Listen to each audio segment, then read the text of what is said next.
Hello, welcome to my channel. आज हम बात करेंगे प्रेजेंट कंटिन्यूस सेंटेंस की और देखेंगे इसका यूज किस तरीके से होता है। सबसे पहले बात करूंगा मैं इसकी पहचान की। इसकी पहचान क्या होती है?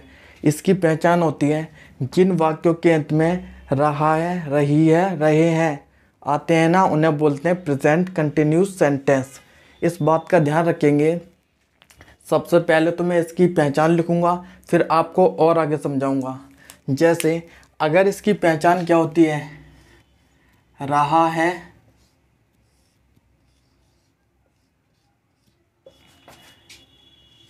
रही है, या फिर रहे हैं। अगर हमारा कोई सेंटेंस हिंदी में लिखा हुआ है ना, अगर उसके लास्ट में रहा है, रही है, रहे हैं आएंगे ना, तो वो सेंटेंस किस में होगा? प्रेजेंट कंटिन्यूस सेंटेंस में होगा। अब हम एक इम्पोर्टेंट पॉइंट सीखेंगे। जो प्रेजेंट कंटिन्यूस सेंटेंस है ना, इसका यूज़ कब करते हैं? इसका यूज़ हम जब करते हैं ना, जब हम बात करते हैं एक शॉर्ट टाइम की। जब हम किसी काम को कम समय के लिए करते हैं ना, तो किसका यूज़ करते हैं? प्रेजेंट कंटिन्यूस सेंटेंस का। या फिर temporary action,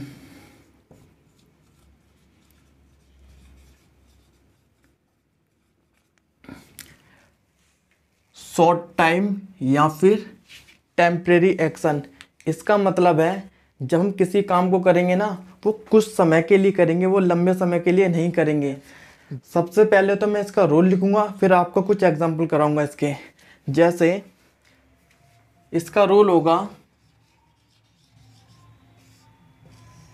subject plus is are am plus verb की first form plus ING plus object. हमारा रूल है subject plus is are am plus verb की first form plus ING plus object. हम इस बात का ध्यान रखेंगे, जब हमारा कंटिन्यूस सेंटेंस आएगा ना, तो उसके साथ वर्ब की फर्स्ट फॉर्म आएगी प्लस आईएनजी आएगा। और याद रखेंगे इज आर एम ये क्या है? हमारी हेल्पिंग वर्ब है।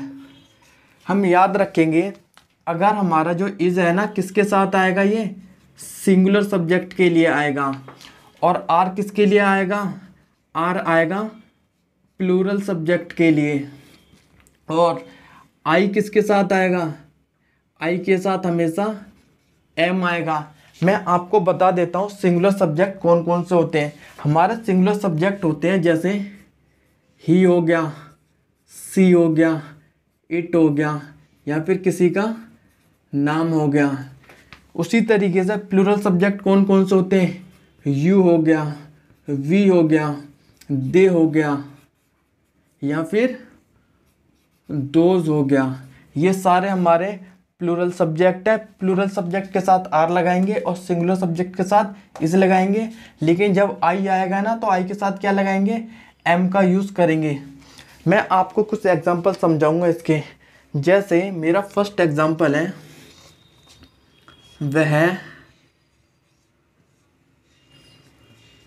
मैदान में खेल रहा है। वह मैदान में खेल रहा है, इसका मतलब है इस वाले सेंटेंस में ना हम एक टेम्परेरी एक्शन को शो कर रहे हैं यहाँ पर। और बात करेंगे इसे हम करेंगे कैसे। हम बनाएंगे सबसे पहले क्या है? सब्जेक्ट ही। और हम जानते हैं ही क्या है? सिंगुलर सब्जेक्ट है। सिंगुलर सब्जेक्ट के साथ क्या आएगा? इज आएगा।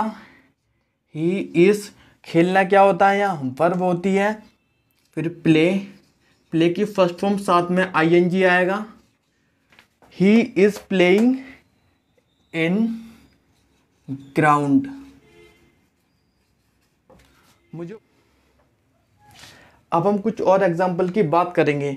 हम इस बात का ध्यान रखेंगे, जब प्रेजेंट कंटिन्यूस सेंटेंस में नेगेटिव बनेगा ना, तो किसके बाद लगाएंगे? नॉट।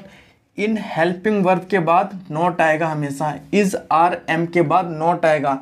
जैसा मैं कुछ एग्जाम्पल आपको समझाऊंगा।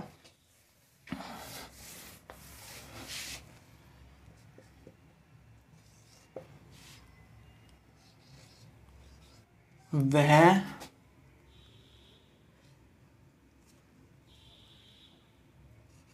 बात नहीं कर रहा है। इस सेंटेंस के अंदर सबसे पहले ही सब्जेक्ट आएगा, इसके बाद हेल्पिंग वर्ब आएगी। हम जानते हैं वह क्या, सिंगुलर, सिंगुलर के साथ क्या लगाएंगे, इज लगाएंगे, फिर नॉट लगाएंगे, क्योंकि मैंने बताया हमेशा इज आर एम के बाद क्या आएगा, नॉट आएगा। He is not talk, talk की फर्स्ट फॉर्म उसके साथ ING, he is not talking. मैं आपको कुछ और एग्जांपल समझाऊंगा जिसके बाद आपको सब कुछ समझ में आ जाएगा। जैसे कि सेकंड एग्जांपल, हम उसे नहीं बुला रहे हैं। हम उसे नहीं बुला रहे हैं, इस सेंटेंस को हम बनाएंगे। हम की क्या होती है, वी, और वी क्या होता है, प्लूरल होता है। तो प्लूरल के साथ क्या लगाऊंगा मैं, आर लगाऊंगा। वी आर नॉट, बुलाने की होती है कॉल, इसके साथ आईएनजी लग जाएगा, कॉलिंग हो जाएगा। उसी के लिए क्या लगाएंगे, हिम लगाएंगे। We are not calling him. अब हम कुछ एग्जाम्पल देखेंगे इंटरोगेटिव सेंटेंस के प्रेजेंट कंटिन्यूस में। जैसे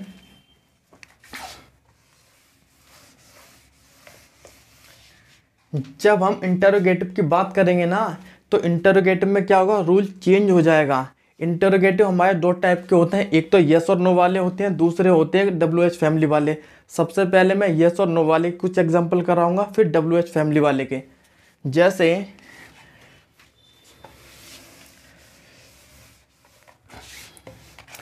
अगर मैं इंटरोगेटिव की बात करता हूं, तो इंटरोगेटिव सेंटेंस के लिए सबसे पहले मैं रूल लिखूंगा। अगर हमारा सेंटेंस क्या से स्टार्ट होता है, तो उसके लिए क्या रूल होगा, सबसे पहले इज, आर, एम में से कुछ आएगा, फिर सब्जेक्ट आएगा, उसके बाद वर्ब की फर्स्ट फॉर्म आएगी, फिर आईएनजी आएगा, उसके बाद ऑब्जेक्ट आएगा। इस बात का ध्यान रखेंगे, जब यहाँ पर नेगेटिव सेंटेंस बनाएंगे ना, तो नॉट किसके बाद लगेगा, सब्जेक्ट के बाद लगेगा, नॉट आगे नहीं जाएगा। नॉट एक कंडीशन में आगे जा सकता है, जब हम उसे शॉर्ट में लिखेंगे। मैं आपको एग्जांपल के साथ समझाऊंगा। हम इस बात को ध्यान रखेंगे, जब सेंटेंस क्या से बनेगा ना, जिसकी शुरुआत क्या से होगी, तो उस सेंटेंस को हम इस वाले रूल से बनाएंगे। जैसे क्या वह हमारे साथ जा नहीं रहा है। जिस सेंटेंस की शुरुआत क्या से होगी ना, तो वो इस वाले सेंटेंस से बनेगा। इसे बोलते हैं यस और नो वाले सेंटेंस। जिस सेंटेंस का आंसर हम हाँ या नहीं में दे सकते हैं ना, एक वर्ड में, उससे बोलते हैं यस और नो वाले आंसर। जैसे क्या वह हमारे साथ नहीं जा रहा है, इसका आंसर हम हाँ में भी दे सकते हैं और नहीं में भी दे सकते हैं, इसलिए बोलते हैं इन्हें हम यस और नो वाले। हम लगाएंगे यहाँ पर हेल्पिंग वर्ब। सबसे पहले हम लगाएंगे यहाँ पर इज। इज हम इसलिए लगाएंगे क्योंकि हम जानते हैं ही के साथ क्या आता है, इज आता है। इज ही, फिर not going with us. Is he not going with us. याद रखेंगे, मैंने इज इसलिए लगाया क्योंकि ही क्या है, सिंगुलर है, और नॉट हमेशा सब्जेक्ट के बाद आएगा। फिर वर्ब क्या है, जाना। जाने की फर्स्ट फॉर्म होती है गो, उसके साथ आईएनजी, फिर विद अस। विद अस का मतलब है हमारे साथ। हम इस सेंटेंस को एक तरीके से और बना सकते हैं। जैसे अगर मैं नॉट को आगे लेके आऊँगा ना, तो मुझे ना इसे शॉर्ट में लिखना पड़ेगा। जैसे इज नॉट को अगर मैं शॉर्ट में लिखूंगा तो क्या हो जाएगा, ये इजंट हो जाएगा। आर नॉट को आर नॉट को शॉर्ट में लिखूंगा तो क्या हो जाएगा, ये आंट हो जाएगा। तो इस सेंटेंस को अगर मैं नॉट आगे लेके हो जाऊंगा तो क्या बनेगा, isn't he going with us. अब मैं आपको कुछ एग्जांपल कराऊंगा WH फैमिली के सेंटेंस की। मुझे उम्मीद होगा आप लोगों को जो ये एग्जांपल है समझ में आए होंगे। जैसे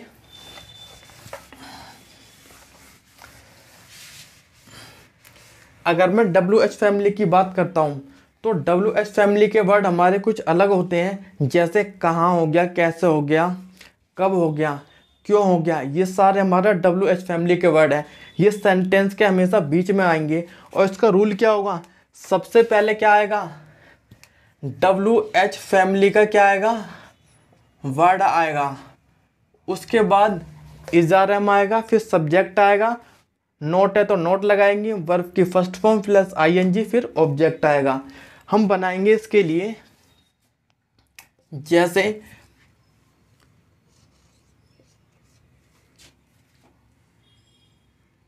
वे समय पर पढ़ाई क्यों नहीं कर रहे हैं। वे समय पर पढ़ाई क्यों नहीं कर रहे हैं। इस सेंटेंस में जो क्यों क्या है, एक WH फैमिली का वर्ड। जब WH फैमिली का वर्ड सेंटेंस के बीच में आएगा ना तो सबसे पहले इसी की इंग्लिश आएगी। हम बनाएंगे, क्योंकि क्या होती है, वाई होती है, फिर वे क्या है, प्लूरल, और प्लूरल के साथ क्या लगाते हैं, आर लगाते हैं, वाई आर दे, फिर नोट आया, नोट लगाएंगे, नोट रीडिंग ऑन टाइम। सबसे पहले मैंने WH फैमिली का वर्ड लगाया, फिर हेल्पिंग वर्ब लगाइए आर, इन तीनों में से सब्जेक्ट क्या है, दे। मैंने आर इसलिए लगाया क्योंकि दे क्या है, प्लूरल। उसके बाद मैंने नोट लगाया, ठीक है। फिर रीड क्या होती है, पढ़ने की फर्स्ट फॉर्म, उसके साथ ING, समय पर, ऑन टाइम। इस सेंटेंस को हम क्या एक तरीके से और बना सकते हैं, इस नोट को आगे लेके आ सकते हैं, जैसे Y aunt they reading on time.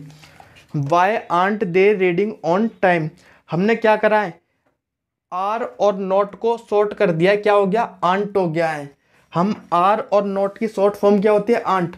हम इन्हें एक साथ मिला के तो लिख सकते हैं, लेकिन इन्हें अलग अलग नहीं लिख सकते सब्जेक्ट से पहले।